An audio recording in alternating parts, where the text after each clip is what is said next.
Good evening. It's 6 o'clock on Wednesday, March 22nd, 2017. Welcome and thank you for joining us tonight for the English edition of Aura News, where we bring you today's top stories translated into English every weeknight. Bektashi believers from all around the world celebrate Sultan Nowruz Day today, the birth of Ali Imam. This day marks a day of prayers for all Bektashi believers as a time for peace and reflection. The Aura News team flew in a helicopter over the World Bektashi Community headquarters to launch the celebrations. The birthday of Imam Ali in the Kaaba symbolizes the birth of hope and revival of nature. For the first time, Imam Ali was greeted with numerous artistic activities and music, a step above previous year's celebrations. In a yearly tradition, the Assembly Speaker, various ministers, and diplomats visited the Bektashi headquarters and conveyed their messages of infinite gratitude for the tremendous work of the Bektashi founding fathers from the national Renaissance. The ceremony culminated with a speech of peace to all believers conveyed by Father Haji Dede Edmond Brahimai. Assembly Speaker Ilir Mehta congratulated all Bektashi believers from the Bektashi World Headquarters in Tirana, saying, "While celebrating and congratulating each other, this festival has become another symbol of our excellent coexistence of religions, this being one of our greatest assets, our most important European monument. So this day of celebration and faith should be a symbol of prayer and hope for more prosperity, harmony, love, honest work between each other." The Honorary Consul of Mexico and President of Aura News TV, Yuli Nedrochi, also visited the Bektashi World Headquarters together with his wife. Today is Sultan Nowruz Day, and Prime Minister Eddie Rama paid a visit to the house of the deceased former Bektashi father, Reshat Bardhi. Accompanied by Tirana's Socialist Party chairman, Mr. Saimir Tahiri, the Prime Minister also spoke of the reforms his government has undertaken in the last 3 years and the difficulties they encountered when coming into power 4 years ago. During their visit, the Prime Minister was served the traditional dessert made for Sultan Nowruz Day by Albanian people, hashure.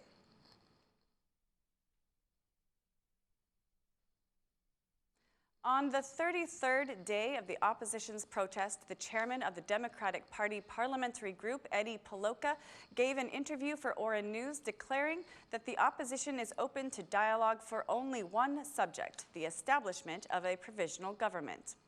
The Democratic Party does not expect any shift from the socialist movement for integration and does not hope for such a thing to happen, as leaving the coalition would be a salvation for the socialist movement for integration and not for the opposition. The DP chairman has made our stance clear. The socialist movement for integration is not only a party in the coalition with Eddie Rama, but it has turned into Rama's crutch, keeping him in government. Regarding a separation of the SMI from the SP, I have previously said that the Democratic Party does not expect any salvation from the SMI leaving the coalition. If the SMI leaves the coalition, it would be a salvation for the SMI, not for the Democratic Party. We can only dialogue after Eddie Rama resigns and agrees to establish a provisional government. We will hold discussions only after we reach an agreement on this point because the provisional government will have several duties that will need to be implemented, and of course this will be made with the understanding and cooperation of all parties, said Paloka. He added that the citizens' protest will continue until the provisional government is set up and expressed his conviction that there will be elections on June 18th with Eddie Rama as Prime Minister. The head of the DP parliamentary group reiterated the DP chairman's stance to not allow Fatmir Jafai to exert his duty as Minister of Interior, but he did not give any detail as to how this will be achieved.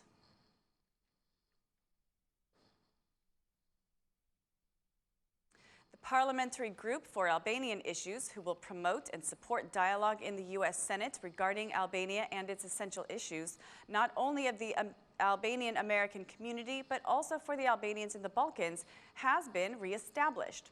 The news was made public on the second day of the foreign minister's visit to the U.S., where Minister Bushati held a meeting with 2 co-chairs of the group, Senators Gary Peters of Michigan and Joni Ernst from Iowa. During the meeting, Senator Peters said that Albania is a key ally of the United States of America and a valued member of the international community, which is engaged in the consolidation of democracy and the implementation of key reforms.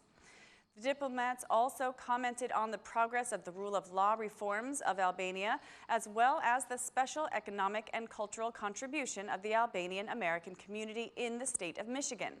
Senator Peters said, "I look forward to cooperating with Senator Joni Ernst to consolidate the deep ties between the U.S. and the Albanian people and to support the aspirations and rights of the Albanians in the Balkans."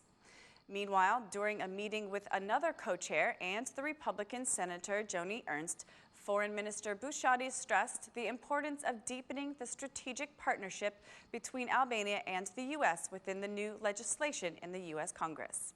Senator Ernst underlined the gravity of the Albanian-American relations in southeastern Europe and praised the joint achievements in consolidating the rule of law in Albania and in the Euro-Atlantic perspective of the entire region. Ernst pledged to work together with Senator Peters in order to achieve the objectives of the two allied countries in addressing common threats and promoting Euro-Atlantic interests and values.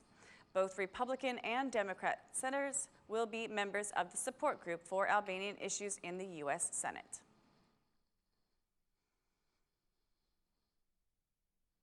The General Tax Directory has been able to collect some of the unpaid tax obligations from 2016 through the realization of orders blocking bank accounts. The General Tax Directory collected 13.5 million lek in old unpaid obligations, with 47% of cases having blocking orders issued by the Tax Directory to debtor bank accounts, collecting 6.2 million lek. A further 34% were sent notifications by the Tax Directory warning them of impending security measures if they do not pay their obligations, resulting in the collection of 4.5 million lek, while only 7% of debts were able to be recovered simply by general notification. Recovery values also include over 1 million lek from seized assets and 462,202 lek gathered from the orders to block business products at custom points. According to the General Tax Directory, the amalgamation of unpaid tax obligations in the last 2 to 5 years has resulted in the total amount of debt registered for 2016. While most of these debts come from value-added taxes at 52 million lek, there is 35 million lek from the income tax and 14 million lek from health insurances. The International Monetary Fund has offered to help the General Tax Directory due to the high level of debt. The IMF has also offered organizational and managerial help. The total amount of unpaid obligations for 2016 stands at 147 billion lek. Trees that have been damaged in the Lake Park area will be removed and replaced thanks to revenue gathered from new paid parking areas. Tirana's Vice Mayor, Mr. Mazniku, spoke at the City Hall's function for making the necessary replacements for the damaged trees. "We are planting new trees in the Lake Park area that saw its trees damaged. The process of planting trees has begun and will continue until all damaged trees are replaced. We want to turn it into a vivid space. We will also make other investments at the park, such as more pedestrian areas, a bicycle lane, and a special lane for jogging. This is a space where people want to sit on benches, jog, walk, or ride their bicycle in a special lane that will be made," said the Vice Mayor. The General Director of Parks and Recreation Agency praised the City Hall's initiative to plant more trees, saying, "We have completed the big park with quality trees. Money for the trees comes from citizens paying for parking. This cost turns into a reward for the park, its green spaces, and for the city." The City Hall has blocked one of the park entrances with the aim to eliminate motorcycles from entering at high speeds, as residents have become concerned.